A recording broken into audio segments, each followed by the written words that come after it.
Еріншек. Ешбір жұмыс тындырмас, шөптің басын сындырмас, еріншек бір етікші болыпты. Еріншек етікшінің 3 ескісі бар екен. Күн суытып, қыс түсіп келе жатқанын көре тұра, еріншек ешқандай қам жасамапты. Ешкілеріне азықтық, жеп шөп жинамапты. Бір түнде боран, қар жауады да, жердің бетін ақ көрпе бүркеп қалыпты.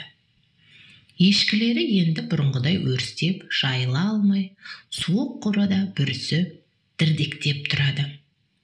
Етікші керек десең сыртқа шығуда ерініп әйеліне: «Барып көріп келші, ешкілерге не болып жатыр екен?» деп жұмсайды. Әйелі барып көріп келеді де: «Бір ешкі өліп қалыпты» дейді. Сонда еріншек: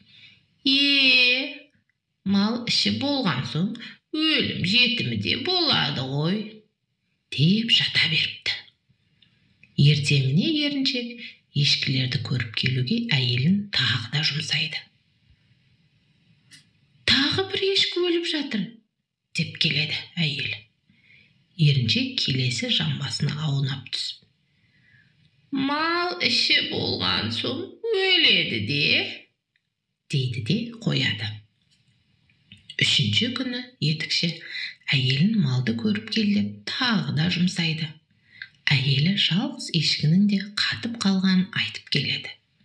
Сонда етікші жаны жай тапқандай бір аунап түсіп: «Бәйбіше, біздің малдың өлімі осымен тыйылғанда шығар» депті.